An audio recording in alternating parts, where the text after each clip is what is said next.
Hello दोस्तों, मैं हूं समीर और स्वागत है आपका बुक समरी क्लब में। आज की इस वीडियो में हम डैनियल क्रॉसबी द्वारा लिखी गई बुक द बिहेवियरल इन्वेस्टर के बारे में बात करने वाले हैं। ऑथर डैनियल क्रॉसबी एक साइकोलॉजिस्ट हैं और एक बिहेवियरल फाइनेंस एक्सपर्ट हैं जो कंपनीज और सक्सेसफुल बिजनेस ओनर्स को माइंड और मार्केट के रिलेशनशिप से कैसे अच्छा रिटर्न अचीव करें वो सिखाते हैं।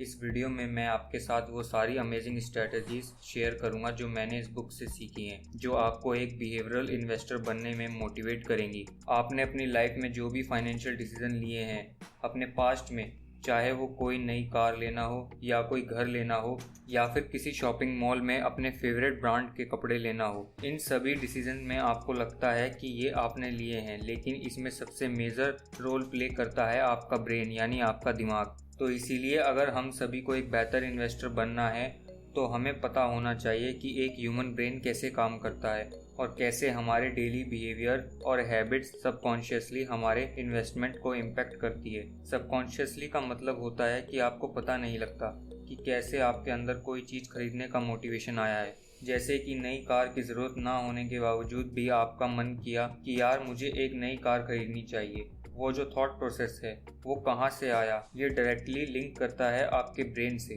अगर आपने अब तक हमारे चैनल को सब्सक्राइब नहीं किया तो इससे पहले कि आप वीडियो में खो जाएं, इमीडिएटली चैनल को सब्सक्राइब करें और वीडियो को लाइक करें। वीडियो को एंड तक ज़रूर देखें, ये वीडियो आपके लिए बहुत हेल्पफुल हो सकती है। तो आइए दोस्तों जानते हैं वो स्ट्रैटेजीज जो ऑथर डैनियल क्रॉसबी हमें समझाने की कोशिश करते हैं। Strategy number 1, understanding your brain is the key to becoming a successful investor. यानी अपने ब्रेन को समझना सबसे इम्पोर्टेंट तरीका है जिससे हम सभी एक सक्सेसफुल इन्वेस्टर बन सके। ह्यूमन ब्रेन इस तरीके से डिज़ाइन है जिससे हम अपने परिवार और अपने समाज की सुरक्षा कर सकें किसी भी तरह के डेंजर से। अगर आप कोई ऐसा फाइनेंशियल डिसीजन लेने वाले हैं जिससे कि आपके और आपके परिवार के ऊपर कुछ प्रॉब्लम आ सकती है, तो हमारे ब्रेन का वो पार्ट जो हमें रिस्क लेने से मना करता है वो एक्टिवेट हो जाता है। इससे ये होता है कि आप क्लियरली सोच नहीं पाते हैं, क्योंकि आपके ब्रेन के लिए वो फाइनेंशियल रिस्क किसी जंगली जानवर के अटैक से कम नहीं है। स्टॉक मार्केट में लोग क्यों आते हैं? हो सकता है कि बहुत सारे पैसे लोगों को अट्रैक्ट करते हैं स्टॉक मार्केट की ओर, और हर कोई चाहता है कि वो जिस भी कंपनी में इन्वेस्ट करे वो बहुत ज़्यादा प्रॉफिट उनको दे। लेकिन पैसे से ज़्यादा इम्पोर्टेंट हैं वो लोग जो अपने पैसे इन्वेस्ट करना चाहते हैं, यानी इन्वेस्टर्स। क्योंकि मार्केट हम लोगों से ही बना है, तो मार्केट को समझने के लिए हमें ह्यूमन नेचर के बारे में समझना होगा। यानी ये बिल्कुल हम पर डिपेंड करता है कि हम किस कंपनी में इन्वेस्ट करें और कुछ साल तक होल्ड करके रखें फिर उसे बेच दें। क्या हम जो भी फाइनेंशियल डिसीजन लेते हैं उससे हमें अच्छा रिटर्न मिलता है? बिल्कुल भी नहीं, क्योंकि हमारा ब्रेन बहुत ही कमज़ोर हो जाता है जब भी किसी स्ट्रेसफुल सिचुएशन में उसको एक स्ट्रेसफुल डिसीजन लेना हो तो। और जैसे ही आप ये एक्सेप्ट कर लेते हो कि अपने ब्रेन पर आप नहीं छोड़ सकते अपनी सारी इन्वेस्टमेंट स्ट्रेटजीज, वैसे ही आप समझदार इन्वेस्टर बन जाते हो। Strategy number 2, we humans are not rational in nature but over confident when we achieve any financial success. एक बहुत ही इंटरेस्टिंग लिंक है मार्केट और मौसम के ऊपर। पूरी दुनिया में लोग स्प्रिंग और समर में यानी गर्मियों के दौरान ज़्यादा इन्वेस्ट करते हैं स्टॉक मार्केट में। ये बिहेवियर कोई नया बिहेवियर नहीं है, बल्कि हमारे एंसेस्टर भी गर्मियों के दौरान ज़्यादा अनाज को स्टोर करते थे जिससे कि ठंड के मौसम में उनके पास खाने का स्टॉक तैयार रहे। कुछ रिसर्चर ने ये देखा कि बरसात के मौसम में इन्वेस्टर कुछ खास रिस्की इन्वेस्टमेंट नहीं लेते, क्योंकि बादल और ग्रे मौसम थोड़ा डिप्रेसिंग होता है हमारे लिए, जिससे हम रिस्क लेना पसंद नहीं करते और स्टॉक मार्केट में भी रिटर्न कम आते हैं क्लाउडी डेज में। ये सारे फाइंडिंग हम सभी को ये बताते हैं कि हमारा इन्वेस्टमेंट डायरेक्टली लिंक है हमारी फीलिंग के साथ, जिससे ये प्रूव होता है कि हम एक रैशनल व्यक्ति नहीं है। रैशनल व्यक्ति उसे कहते हैं जो लॉजिक और फैक्ट से डिसीजन लेता है, ना कि अपने इमोशन की वजह से। अगर आपको एक सक्सेसफुल इन्वेस्टर बनना है तो आपको अनकंफर्टेबल फीलिंग की आदत एक्सेप्ट डालनी होगी, क्योंकि मार्केट हमेशा ऊपर नीचे होती रहती है और किसी दिन आपको ज़्यादा लॉस भी हो सकता है। इससे ये होता है कि आपके अंदर एक स्ट्रॉन्ग इमोशन क्रिएट होता है, उस वजह से आप अपने आप को काबिल समझना कम कर देते हो।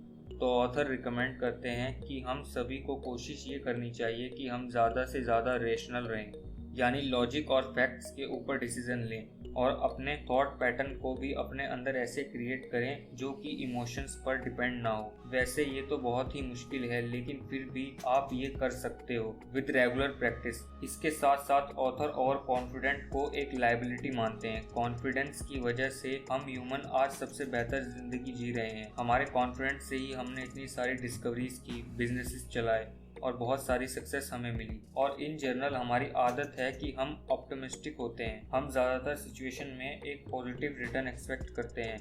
इसलिए इस कॉन्फिडेंस की वजह से कभी कभी हमारे अंदर ईगो आ जाती है कि मैं कभी भी फेल नहीं हो सकता। जैसे किसी नए इन्वेस्टर ने 5-6 कंपनीज में इन्वेस्ट कर रखा है और अगर उन 5-6 कंपनीज में से अच्छा रिटर्न भी मिला है तो उन्हें लगने लगता है कि वो कमाल के इन्वेस्टर्स हैं और ओवरऑल मार्केट को इग्नोर करके उनकी सारी सफलता के हकदार वो अपने आप को ही समझने लगते हैं। और उनके इसी ओवर कॉन्फिडेंट की वजह से वो लगातार शेयर्स खरीदते रहते हैं। इवन अगर शेयर की प्राइस बहुत ज़्यादा है, वो भूल जाते हैं basic law of share market जो है buy low and sell high. और अगर उन्हें ज़रा सा भी लॉस हुआ तो उनकी ईगो की वजह से वो उसे फेस नहीं कर पाते हैं। इसलिए ऑथर कहते हैं कि अगर आपको सक्सेसफुल इन्वेस्टर बनना है तो अपनी ईगो को दिन की शुरुआत में ही भूल जाना चाहिए। Strategy number 3, 2 steps to invest successfully like a behavioral investor। Step number 1, embarrassing the unfamiliar। Leonardo the Vinci की पेंटिंग मोनालिसा आज दुनिया की सबसे फेमस पेंटिंग है, लेकिन क्या आपको पता है 1911 से पहले मोनालिसा की पेंटिंग कुछ खास फेमस नहीं थी। लेकिन ऐसा क्या हुआ 1911 में जिससे कि इस पेंटिंग की वैल्यू रातों रात बढ़ गई।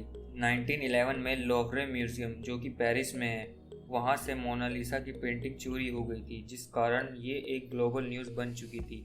और 2 साल तक इस पेंटिंग के बारे में किसी को भी नहीं पता था कि ये कैसे चोरी हुई और आखिर ये पेंटिंग कहाँ पर है। पुलिस के बहुत ढूंढने के बाद पेंटिंग तो मिल गई, लेकिन लोग इस पेंटिंग को देखने के लिए बहुत ज़्यादा एक्साइटेड हो गए। इसी वजह से उस म्यूजियम का टूरिज्म हमेशा बहुत ज़्यादा हाई रहा है। तो मोनालिसा की पेंटिंग उसकी आर्टिस्टिक मास्टरपीस के लिए नहीं बल्कि चोरी हो जाने के बाद से फेमस हुई थी, और उनकी पॉपुलैरिटी बढ़ने का रीज़न भी यही था। ऑथर कहते हैं कि एज अ इन्वेस्टर हम हमेशा उन कंपनीज पर इन्वेस्ट करते हैं जो हमारे लिए फैमिलियर हो। फैमिलियर का मतलब होता है कि जिनके बारे में आपके पास थोड़ी बहुत नॉलेज है। इसी टेंडेंसी के कारण बहुत सारे इन्वेस्टर ओवर स्पेंड करते हैं डोमेस्टिक स्टॉक्स में। जैसे कि यूके के इन्वेस्टर्स 80% उन कंपनीज में स्पेंड करते हैं जिनसे वो फैमिलियर हो या जो यूके बेस्ड कंपनीज हैं। यूके वैसे पूरी दुनिया के 10% मार्केट वैल्यू को होल्ड करता है। इसके बावजूद भी वहाँ के इन्वेस्टर्स इंटरनेशनल अपॉर्चुनिटीज़ मिस कर रहे हैं और अपने पोर्टफोलियो को काफ़ी रिस्क में डाल रहे हैं। तो एक बिहेवियरल इन्वेस्टर बनने के लिए आपको ये एक्सेप्ट करना होगा कि फाइनेंशियल वर्ल्ड में सिर्फ फैमिलियर शेयर्स पर हम डिपेंड नहीं कर सकते, बल्कि अपने पोर्टफोलियो में उन कंपनीज को भी ऐड करना चाहिए पूरी स्टडी करने के बाद जिनके बारे में आपने पहले सुना ना हो। Step number 2, managing your emotions, यानी अपने इमोशन को मैनेज करना। कितने टाइप के इमोशंस एक व्यक्ति फील करता है? वैसे तो बहुत तरीके के इमोशंस हैं, जैसे कि डर, गुस्सा, खुशी, दुख। Doctor Tiffany Watt Smith the book of human emotions की ऑथर, उन्होंने ये कहा कि एक व्यक्ति 150 से ज़्यादा तरीके के इमोशंस एक्सपीरियंस करता है और सबसे कॉम्प्लिकेटेड इमोशंस वो होते हैं जो 2 से अधिक इमोशंस से जुड़कर एक इमोशन बनता है। जैसे अगर आप अपने पुराने स्कूल में जाते हो तो आपको सैडनेस के साथ खुशी भी मिलती है, यानी दुख आपको इस बात का है कि आप वो लाइफ फिर से नहीं जी सकते, और खुशी इस बात की है कि आपने अपनी स्कूल लाइफ में बहुत मज़े किए हैं और बहुत अच्छे दोस्त बनाए हैं। और हर दिन हम जब कोई फाइनेंशियल डिसीजन लेते हैं तो शायद आपको लगता होगा कि आपके इमोशंस आपके कंट्रोल में हैं, लेकिन ऐसा नहीं होता है। आपके मन में क्या चल रहा है और आप कैसा फील कर रहे हैं, इस पे बहुत डिपेंड करता है कि आप कैसा डिसीजन लेने वाले हो। और ऑथर इमोशंस को भी एक लायबिलिटी मानते हैं। अपने इमोशंस पर कंट्रोल पाना मुश्किल है लेकिन नामुमकिन नहीं है। इसलिए कई सारी बड़ी बड़ी कंपनीज जैसे गूगल, फेसबुक, माइक्रोसॉफ्ट अपने एम्प्लॉयज़ के लिए मेडिटेशन प्रोग्राम रखती हैं जिससे वो कॉम्प्लेक्स टास्क को बिना स्ट्रेस के साथ परफॉर्म कर सकें। और ऑथर भी रिकमेंड करते हैं कि अगर आपको एक बिहेवियरल इन्वेस्टर बनना है तो आपको मेडिटेशन ज़रूर करना चाहिए। इससे आप अपने इमोशंस को आइडेंटिफाई कर पाएंगे और साथ ही साथ बेटर फाइनेंशियल डिसीजंस भी ले पाएंगे। तो बेसिकली अगर आपको एक बिहेवियरल इन्वेस्टर बनना है, आपको ये समझना पड़ेगा कि शेयर मार्केट बहुत ही अनप्रिडिक्टेबल है, जिसे हम ह्यूमंस ही कंट्रोल करते हैं, सिर्फ पैसे नहीं। लेकिन हमारा ब्रेन उतना अच्छा नहीं है डिफ़िकल्ट सिचुएशन में एक इफेक्टिव डिसीजन लेने में। इसीलिए आज की वीडियो में हमने ये सीखा कि एक सक्सेसफुल इन्वेस्टर बनने के लिए हमें अपने ब्रेन को समझना पड़ेगा। थैंक यू दोस्तों, आई होप ये वीडियो आपको बहुत पसंद आई होगी। अगर आपने हमारे चैनल को अभी तक सब्सक्राइब नहीं किया है तो इमीडिएटली चैनल को सब्सक्राइब करें और वीडियो को लाइक और कमेंट भी कर दें, इससे हमारा मोटिवेशन बढ़ता है। अगर आपको लगता है कि ये वीडियो दूसरे लोगों को भी हेल्प कर सकती है तो सबके साथ ये वीडियो शेयर भी करें। जल्दी मिलेंगे और भी अच्छी वीडियो के साथ। Thank you so much.